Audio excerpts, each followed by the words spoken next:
ter muito dinheiro é muita responsabilidade. A gente vê isso acontecendo principalmente de mentorados trazendo isso pra gente, principalmente quem teve histórico aí que às vezes o pai ou a mãe não gerenciava bem o dinheiro.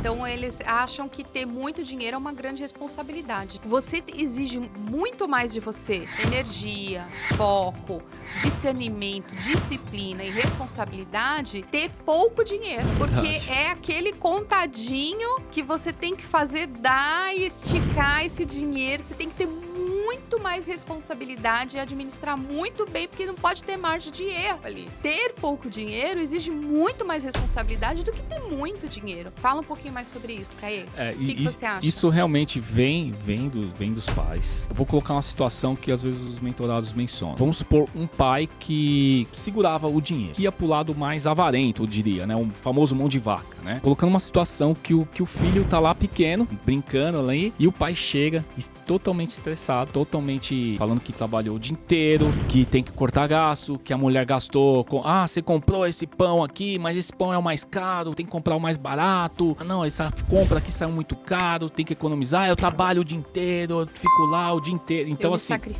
eu me sacrifico pra ter o dinheiro é difícil de vir, eu tenho que trabalhar muito, vou ter que fazer hora extra agora pra pagar o aluguel, isso, aquilo. O que você cria ali, ser criança ali brincando ali? O que você cria? Outra.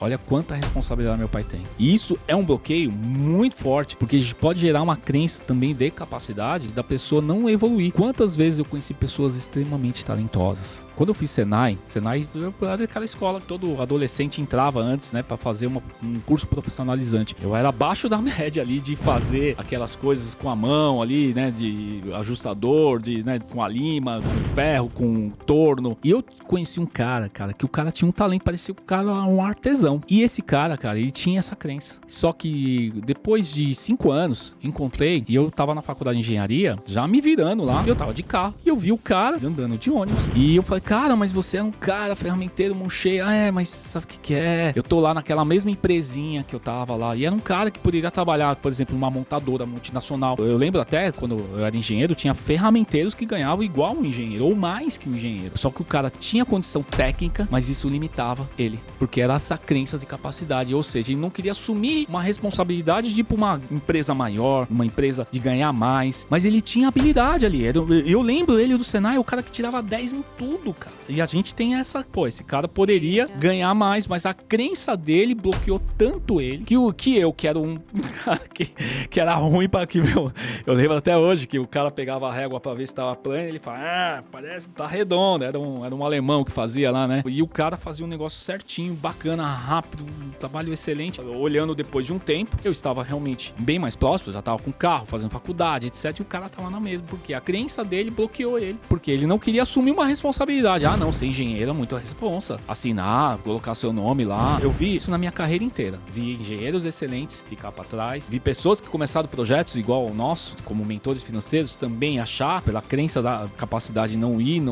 Então, assim, se você olhar na sua vida, você vai ver pessoas com menos capacidade técnica ganhando mais dinheiro e você com mais capacidade técnica ganhando menos. Tem a ver com essa crença. Faz sentido isso, Tia? Faz. Quando você falou dessa questão do trabalho, né, pra mim isso era muito forte, assim, porque meu pai chegava em casa reclamando demais do trabalho. Por isso que eu completei, né, que ele se sacrifica, né, porque essa era a frase que meu pai chegava em casa e falava, eu me sacrifico. Então imagina o peso, né, você filho fala, você vê seu pai está se sacrificando, está se colocando em sacrifício, isso é muito pesado, né, por você, né, você sente peso, né, até, né, por um filho, né. Durante muito tempo eu achei que trabalho era sacrifício. Eu achava que era impossível você trabalhar e sentir prazer, ou trabalhar e ser feliz no trabalho. E eu questionava, inclusive, as pessoas que já eram muito ricas, falavam, por que essas pessoas trabalham? Mesmo sendo ricas, né? Por que trabalham? Por que elas não tiram, agora vão só desfrutar a vida? Como se o trabalho não te trouxesse prazer também. Então, o trabalho, ele dignifica. Hoje, eu ressignifiquei isso. Eu gosto de estar trabalhando, me sinto útil.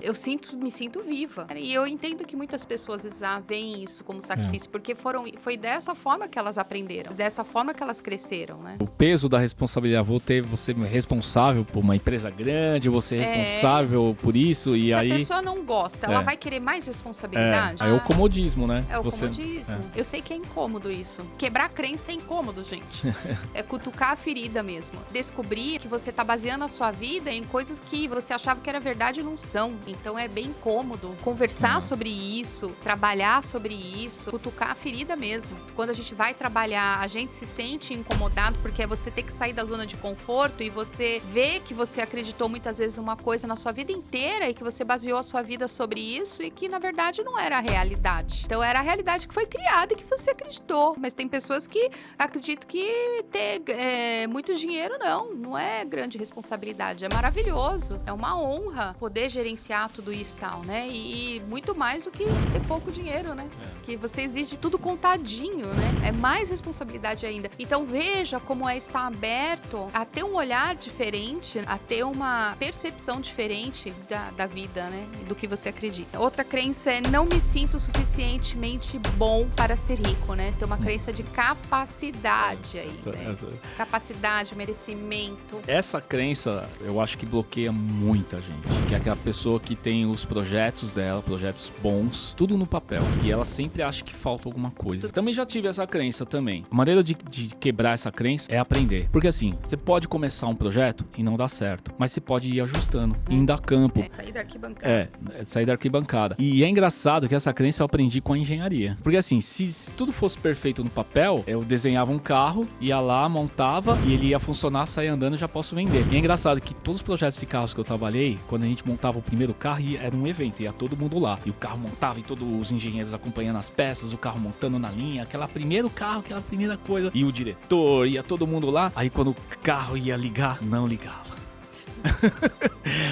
Olha, de todos os projetos o carro não ligava. Uma vez veio a diretora internacional, a chefona da chefe lá, né, dos Estados Unidos. E aí o que os caras falaram? Passa o carro na linha, ele não vai ligar, volta pra linha e só deixa, né, no final, né? Fizeram uma gambiarra lá. Mas por quê, gente? Porque é assim. E foi 5 anos de projeto pro dia que o carro não vai ligar. E vai acontecer com você e tá tudo bem. O carro não vai ligar. E você tem que ter noção que a primeira vez, o meu primeiro vídeo no YouTube foi uma droga. O carro não ligou. 3 pessoas curtiram e 10 pessoas olharam. Nem meus amigos olharam. Não, vou gravar um vídeo e vai funcionar. Não. Hoje tem vídeos que já bateram 300, 400 mil lá. Só que foi até engraçado, porque teve um vídeo que eu fiz e que não saiu ruim e subiu errado, porque era pra subir o A, não o B, né? Era pra subir o B, não o A. E o vídeo bateu uma semana 100 mil. Aquele o carro ligou, só que aquele já era o 10º vídeo. O que acontece? Os seus projetos não vai dar certo na primeira vez. E não vai dar certo e você vai ajustar até o carro ligar. Porque o carro que tá aí na rua, que você tá andando na sua rua, um dia esse carro, a primeira versão dele não funcionou. E tá tudo certo. Vocês têm que ter noção que não é a sua capacidade, é a teoria versus a prática. E ao contrário, também não vai funcionar. Você,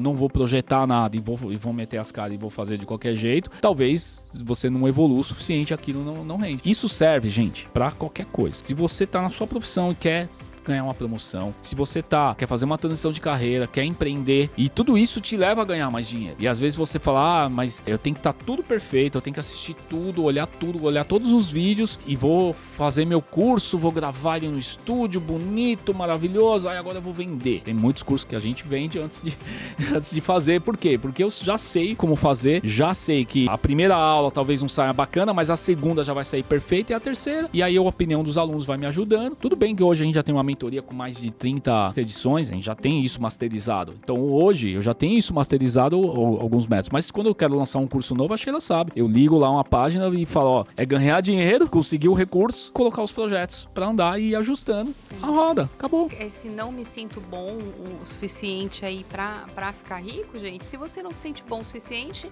e o que você vai fazer com isso?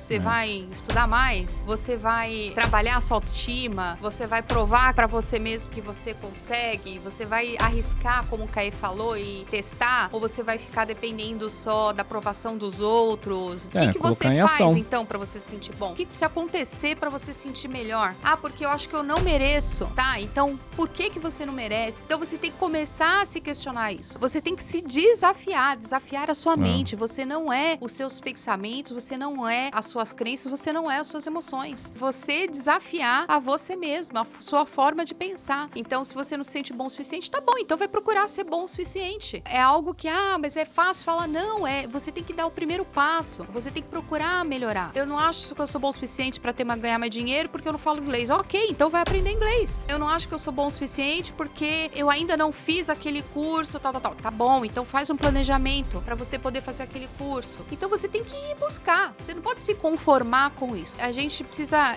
entender o seguinte, que há uma diferença entre aceitação e conformismo. Você aceita a situação como é, mas você não se conforma com ela. Você aceita, você entende, e uma vez que você aceita, aí sim você pode... Se você nega alguma situação, alguma coisa que você tá acontecendo, você não pode agir sobre ela. Você nega, você tá em negação. Agora, se você aceita, ok, você entende, você sabe que é daquele jeito, mas você não pode se conformar com essa situação. Então, você aceita que você se sente que você não é bom o suficiente, mas não se conforma. Vai procurar um curso, vai procurar orientação, vai procurar educação financeira, vem fazer mentoria com a gente, vai trabalhar sua autoestima pra você poder evoluir na sua questão financeira, na prosperidade, em todas as áreas da sua vida. Thomas Edison, a mãe dele recebeu uma carta da escola falando que ele não tinha condições de ir pra escola porque ele não conseguia aprender. E a mãe até escondeu essa carta e falou, né, e ele... É o contrário, ele falou, você é um menino muito inteligente, a escola não tá adaptada pra você. Só que Thomas Edison, ele persistiu tanto. Todo mundo fala que ele inventou a lâmpada, não. Ele aperfeiçoou, já existia as lâmpadas, lamparina, mas a lâmpada elétrica, ele aperfeiçoou e ele tentou e foi ele foi aprimorando. Foi mil erros, gerou um acerto que o cara tornou uma potência, né? E todo mundo sabe da história dele e a potência que ele criou. E aí, uma dica que eu vou falar pra você que tá aí me ouvindo aí, que é muito importante. Seja bom no que você faz. Olha na sua profissão e vê quem tá ganhando mais que você. Vou dar um exemplo. Vamos supor que você é um editor de vídeos. Então seja o melhor. Seja o melhor. Estude pra ser o melhor. Se você é um funcionário público, não, seja o melhor da sua... É o extra mile. Faça, né? Vá pra excelência. Se você é um advogado, seja o melhor. Quem é o melhor advogado da sua cidade? Então, primeira coisa, você vai ser o melhor do seu bairro, o melhor da sua cidade. Você vai ser notado pelaquilo que você faz. Então, assim, talvez eu não seja o melhor educador financeiro, mas eu vou até ser. Talvez hoje não seja top 5, mas eu já tô no top 15. Uma hora eu vou chegar, eu vou persistir, eu vou chegar e eu tenho fôlego pra isso. Quanto Deus permitir, eu tenho fôlego. Então, e foi isso que aconteceu. Quando eu comecei no canal, eu conhecia mais de 20 pessoas que faziam o que eu fazia, que começou um canal também, e eles não estão hoje. Eles ficaram pra trás. Mas a minha persistência de aprimorar, e a Sheila sabe disso também, quando ela começou com terapeuta, ela se aprimorou. Busque a excelência naquilo que você já faz, naquilo que você já tem domínio. Então, não se conforme que você está aqui. Seja aqui. Vá buscar. É só você repetir. É o hábito da repetição. Repetição, melhoria. Repetição, melhoria e assim. Eu acho que a melhor maneira de quebrar essa crença é no mindset do Thomas Edison. Outra crença agora, ficar rico é uma questão de sorte ou de destino. Isso quer dizer que a pessoa acha que ela não tem responsabilidade nenhuma sobre a vida dela, porque é sorte ou destino, é algo que já está pré-definido, ou algo que veio, não nasceu, não casou com ninguém rico, não nasceu rico e não é herdeiro, né? Como é que o pessoal fala lá? Que as chances, né? Então não era destino, não é sorte, não joga na mega, então não vai ficar rico nunca. Então ela coloca total como se ela não tivesse nenhuma ação ou nenhuma falta autorresponsabilidade. Então a pessoa fala, não, isso daí não é comigo não, isso daí é algo que vem, vai cair no meu colo. Eu acho que é uma coisa que a gente ia corrigir aqui, é que a nossa linguagem a gente fala ganhar dinheiro, né? Americano fala make money, né? E aqui a gente fala ganhar dinheiro. Parece que vai cair no teu colo. Trabalhar pra ganhar dinheiro. Não, trabalhar pra fazer dinheiro. Essa questão de que a gente que tem essa responsabilidade, né? Não é esperar alguém te dar, né? Se é o destino ou não tenho sorte.